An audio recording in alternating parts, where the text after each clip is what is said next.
Ladies and gentlemen, welcome back into another little laid-back college football video. Just giving you guys my top 10 bold predictions for the rest of the 2021 season. I originally wanted to do this video like right at the halfway point of college football season, but I think we're past that because we are going into week 10. But we still have like 4 weeks left of the regular season, the conference championship games, and then the bowl season / playoff games, of course. It is freezing right now here in Ohio. It's like -5 degrees Fahrenheit, and I actually got to go cut the grass soon, so not looking forward to doing that. But I tried to make these actual bold predictions. Like, I'm not going to have, I think Georgia's going to make the playoffs. I'm not going to have that as one of my bold predictions. I tried to make these actually legitimate ones. Some of them are more bold than others, but hopefully all of them are at least a little bit different.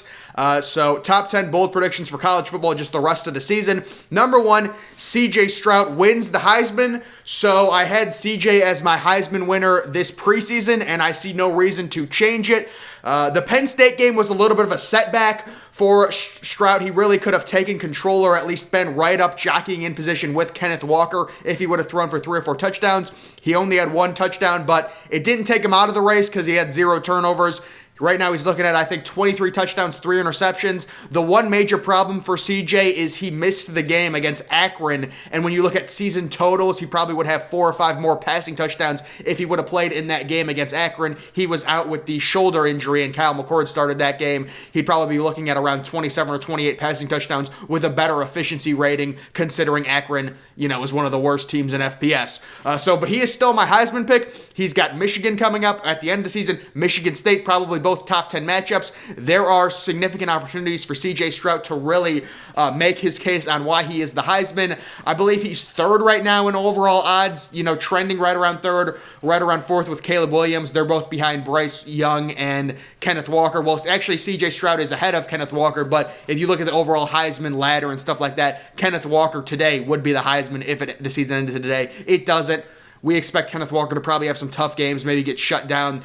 Defenses are going to try and key on him. I have CJ Stroud still winning the Heisman. My number 2 bold prediction, Michigan State loses back-to-back weeks.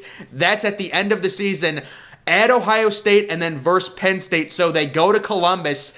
And the craziest thing about that, Michigan State right now, I think the number 3 overall team in the country, Vegas says Michigan State would be around 15-point underdogs at Ohio State. That is due to some very close wins against teams like Rutgers, not really impressive against teams like Miami, stuff like that. That win against Michigan was unbelievable, but it is interesting to see a team ranked 3rd, 15-point underdogs at Ohio State as we currently stand today. And then Penn State, I'm really high on Penn State towards the end of the season. That game, I believe, is in East Lansing, so it won't be an easy one for Penn State to win, but I love how Penn State is playing. I loved how they played last week. The fight they showed for James Franklin at Ohio State. They could have easily gotten blown out in that game, and they were definitely in that game. A lot of respect for that program there. A lot of respect for James Franklin. Number 3, Utah beats Oregon at home. I've been saying this for about a week now. This game, I believe, is in about 3 weeks. Utah will host Oregon, and Vegas will have this game probably as a pick'em. So there are a lot of people saying right now that Oregon's going to be this one-loss Pac-12 champion winner team. I don't know about that. I really don't see that happening. If Oregon loses this game, that completely eliminates the Pac-12 from the college football playoff, which is great news for Cincinnati. Great news for Ohio State, things like that. But overall, Utah is a team that's been coming on lately. They were one of my preseason picks, teams that would surprise people. They lost 2 games early. I think they're sitting at 3 losses right now, but they're really starting to play better. They actually play tomorrow night, which is Friday. I'm filming this video on Thursday. They play Friday night at Stanford, and that'll be an interesting game. If they blow out Stanford, this team is for real. They're 7-point favorites going into that game, road game, but Stanford really isn't that good. If they blow them out, Utah is going to be on a trek. They get Oregon at home. I like them to get the upset there. Really, again, it might not even be an upset. FBI says Utah should be favored. Vegas is probably going to say it's a pick'em, so not even really an upset. Number 4, Cincinnati versus Ohio State in the college football playoff semifinal, the 2 versus 3 game. So here's the situation when it comes to Cincinnati and Ohio State. I would say this is such a unique scenario to where we could get the battle for Ohio in the playoffs. I would say if Cincinnati wins out and Ohio State wins out, they should be guaranteed the 2v3 slot. That's what I'm saying. I know, we can't really do that, but it would just be such a unique opportunity to get two teams from one state, especially one team being a group of 5 team, to face off in the playoff in a 2v3 matchup. If Ohio State wins out, they're going to be in no matter what. Cincinnati's going to have a few problems with maybe 2 teams from the SEC. The main one being if Alabama beats Georgia, 2 SEC teams are guaranteed to get in as long as Georgia has no losses going into that game, and as long as Bama only has 1 loss going into that game. That would give both of those teams 1 loss. They would both be in. You'd get the Big Ten champ that would be in as well. And then what happens with the Big 12 right now, Oklahoma being undefeated. We will talk about that. But I'm just saying, guys, I'm not saying screw a team out of a playoff spot, but seriously, if both of these teams went out, it would be great for college football. Unbelievable for college football if Cincinnati faced Ohio State in the playoff semifinal 2v3 matchup. That's all I'm saying. I would love to see it happen. It would be great. Number 5, Georgia beats Bama in SEC championship. Creates a problem. Yes, the margin of this game will be huge in determining how big of a problem this is, because the committee puts Alabama at number 2 already. They're already ranked number 2. So the thought process is Alabama is probably going to win out. They're probably going to get an impressive win against Auburn. They're going to be the number 2 team in the nation going into the SEC championship game, and that game is going to be dubbed 1 versus 2. And let's say Georgia wins a close one. Georgia's been the most dominant team in college football. They've been the number 1 team in college football since week 3, the undisputed. Georgia wins that game by a field goal or a touchdown. The amount of people on ESPN, in the SEC network, Alabama fans, the amount of people that say Alabama should make the playoff, even over maybe an undefeated Cincinnati, yeah, that's why I'm saying it creates a problem. The scenario that we need to have happen is Georgia just blow out Alabama, or we need to have Alabama lose to Auburn or someone to where that SEC championship game, Alabama's already eliminated. Maybe they don't even go to the SEC championship game if they lose to Auburn. I don't know how the tiebreakers work. I know Texas A&M has the tiebreaker over them. But it's that scary scenario. I will say Kirk Herbstreit said he was vehemently saying once it came out that Alabama was number 2 on the selection show on Tuesday, he was like, this is not a problem. There's no way Alabama gets in with 2 losses, even if they lose a close game to Georgia. Maybe he knows something we don't about the playoff committee. I'm hoping that's the case. But if he's just speculating, I mean, they would be completely so-called justified if Alabama remains number 2, beats everyone, goes to the SEC championship game against the number 1 team in the country, loses by 3 points. They would say they're justified to keep Alabama in the playoff. That's all I'm saying. It creates a problem. It creates a problem. Moving on to my number 6 prediction. A 1-loss Oklahoma gets left out of the playoff, and Cincinnati fans were so upset that they were ranked 6th in the committee's rankings. I would say it was a net win for Cincinnati. The fact that Oklahoma is behind Cincinnati is so huge. I am expecting the Pac-12 to be out of it because I think Utah beats Oregon. So the Pac-12's out of it. If you're Cincinnati, you just need Oklahoma to get 1 loss anywhere. It could be the regular season, and then Oklahoma could go on to win their conference championship, but they would have 1 loss. Cincinnati wins out. Oklahoma's already behind Cincinnati with 0 losses. If they get 1 loss, they would be so far behind, even winning the Big 12 championship would not make up enough ground to pass an undefeated Cincinnati. It was a net win for Cincinnati fans. They're not going to think of it like that.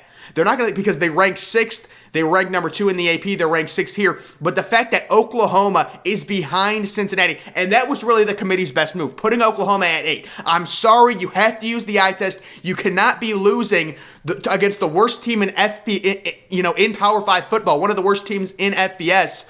You cannot be losing to them 10-0 at half. And I know they ended up winning, and Caleb Williams took the ball from Kennedy Brooks, and he got the first down, and that's his big moment.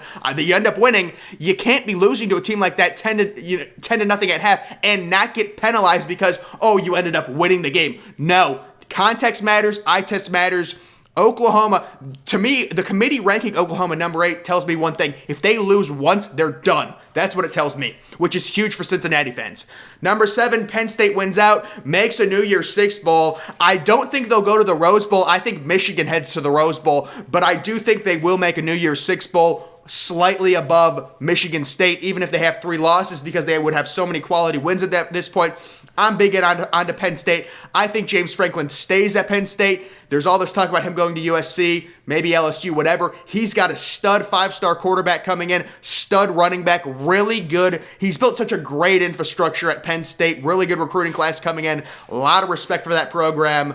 You know, when Ohio State always faces Penn State every year, it's a battle. Every year it's tough. It is. It's just so. I mean, Penn State bullied Ohio State when it comes to the offensive line. I mean, Ohio State's offensive line couldn't get any push at all. It's just great coaching. Penn State, I think they win out. I think they hammer Maryland this week and really get on a roll with a healthy Sean Clifford.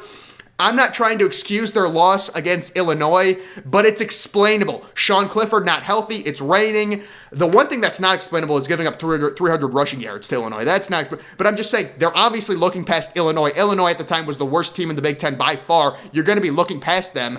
And, you know, it was a rainy day. It goes to overtime. They end up losing. The loss to Iowa, completely explainable. If Sean Clifford plays in that game, they win that game probably by 15 points. And people are talking about them as the second-ranked team in the nation. And then they play Ohio State very well. Ohio State's just more talented.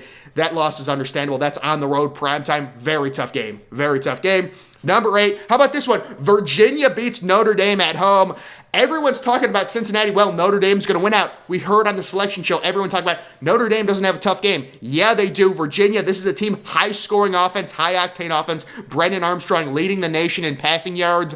They're going to be at home. They're going to be amped up. This is a top 10 Notre Dame team, likely, as long as they beat Navy this weekend, going into Virginia. Yeah, this is Virginia's biggest game of the year. I think they win a close, higher-scoring game against Notre Dame. Notre Dame's had a great season, and I feel bad because I keep picking against Notre Dame, but this is just a game I feel Virginia and their offense, Brendan Armstrong, their entire campus is going to be amped up. They're going to be ready, and they're going to get a crazy win.